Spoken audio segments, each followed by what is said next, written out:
6 ចំណុចជួយឲ្យអ្នកសិក្សានៅវិទ្យាល័យទទួលបានលទ្ធផលល្អយើងដឹងហើយថាការសិក្សាមានសារៈសំខាន់ណាស់សម្រាប់យើងម្នាក់ៗហើយកាន់តែពិសេសជាងនេះទៅទៀតនោះគឺការដឹងពីរបៀបរៀនឲ្យបានលទ្ធផលល្អខាងក្រោមនេះជាវិធីសាស្ត្រខ្លះៗអាចជួយឲ្យលោកអ្នកទទួលបានលទ្ធផលល្អផ្នែកណាមួយនៃការសិក្សា 1. រៀបចំផែនការសិក្សាឲ្យបានច្បាស់លាស់ការរៀបចំផែនការនេះ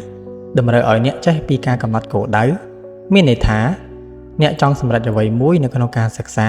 ទទួលបានលទ្ធផលជោគជ័យកម្រិតណាបង្កើតកាលវិភាគសិក្សាសម្រាប់ជីវនីនៃការរៀនការបែងចែកពេលវេលាជាក់ស្ដែងសម្រាប់ការសិក្សាមុខវិជ្ជានីមួយៗរួមបញ្ចូលទាំងពេលវេលាសម្រាប់សម្រាកផងដែរដើម្បីកុំឲ្យមានភាពស្មុគស្មាញជាពិសេសជាងនេះទៀតនោះគឺស្វែងយល់ថាមុខវិជ្ជាណាដែលយើងខ្សោយហើយមុខវិជ្ជាណាដែលយើងខ្លាំងហើយបែងចែកពេលវេលាឲ្យបានច្រើនសម្រាប់មុខវិជ្ជាទាំងនោះ 2. យកចិត្តទុកដាក់ពេលរៀនក្នុងថ្នាក់ការទៅដល់ថ្នាក់រៀនមានន័យថាខ្លួនរបស់យើងកំពុងស្ថិតនៅក្នុងបរិយាកាសនៃការសិក្សាជាមួយលោកគ្រូអ្នកគ្រូនិងសិស្សដទៃទៀតគេណែនាំឲ្យយើងស្ដាប់និងកត់ត្រាដោយព្យាយាមស្ដាប់នៃការពន្យល់របស់គ្រូឲ្យបានច្បាស់លាស់កត់ត្រាចំណុចសំខាន់ៗកត់ចំណុចល្អៗអាចជួយឲ្យអ្នកក្នុងការរំលឹកមេរៀននៅពេលក្រោយទៀតម្យ៉ាងវិញទៀតនៅពេលអ្នកមានចម្ងល់អ្វីមួយក្នុងអំឡុងពេលរៀនហ៊ានស៊ូហ៊ានលើកដៃកុំខ្លាចនៅសំណួរសួរទៅកាន់គ្រូបើសិនជាអ្នកមិនយល់នៅចំណុចណាមួយនោះការសួរសំណួរនឹងជួយឲ្យអ្នកយល់អំពីមេរៀនកាន់តែច្បាស់ហើយកាន់តែស៊ីជម្រៅថែមទៀតផងសម្រាប់គ្នានេះដែរការចូលរួមក្នុងសកម្មភាពក្នុងថ្នាក់មានន័យថាជាការចូលរួមនៅក្នុងការពិភាក្សាឬសកម្មភាពផ្សេងៗនៅក្នុងថ្នាក់អាចជួយឲ្យអ្នកចងចាំមេរៀនបានល្អប្រសើរឡើង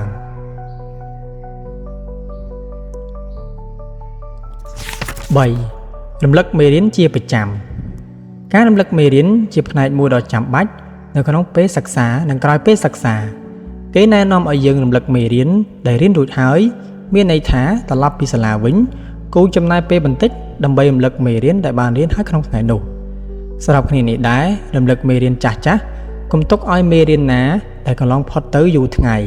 ព្យាយាមរំលឹកមេរៀនចាស់ៗជាប្រចាំដើម្បីឲ្យបានចងចាំល្អហើយកាន់តែប្រសើរឡើងម្យ៉ាងវិញទៀតការប្រើប្រាស់នៅបច្ចេកទេសក្នុងការរំលឹកមេរៀនអាចប្រើប្រាស់តាមរយៈការគូររូបភាពការគូរជាផែនទីឬក៏ការធ្វើលំហាត់បន្ថែមដើម្បីឲ្យចងចាំរូបមន្ត 4. ធ្វើលំហាត់និងកិច្ចការផ្ទះឲ្យបានទៀងទាត់ការធ្វើលំហាត់ឬកិច្ចការផ្ទះឲ្យបានទៀងទាត់ដូចជាការអនុវត្តជាប្រចាំថ្ងៃជាវិធីសាស្ត្រល្អសម្រាប់ពង្រឹងនៅចំណេះដឹងនិងស្វែងយល់បន្ថែមទៀតពីកន្លែងដែលនៅខ្វះខាតចូលកុំចម្លង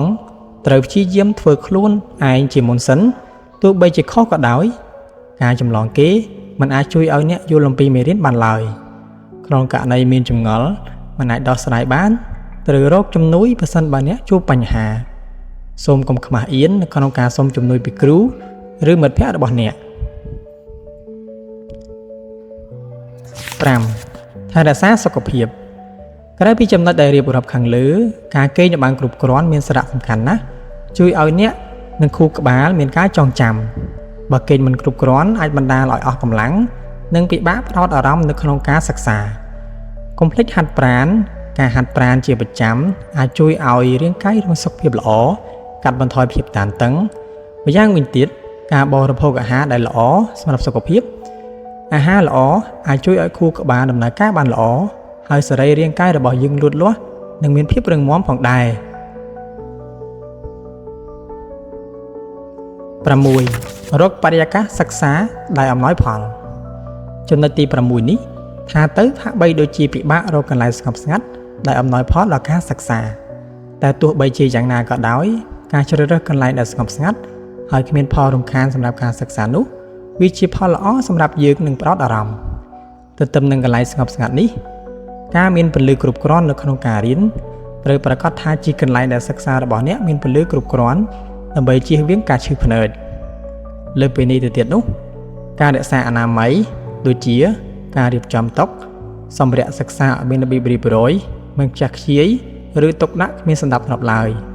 ត្រូវធ្វើយ៉ាងណាឲ្យការសិក្សារបស់យើង ប្រកបដោយអារម្មណ៍ស្រស់ស្រាយ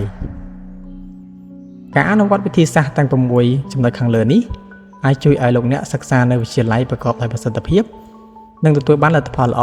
តាមដែលលោកអ្នកចង់បានបើសិនបើលោកអ្នកគិតថានៅមានវិធីសាស្ត្រណាមួយដែលល្អជាងនេះទៀតនោះ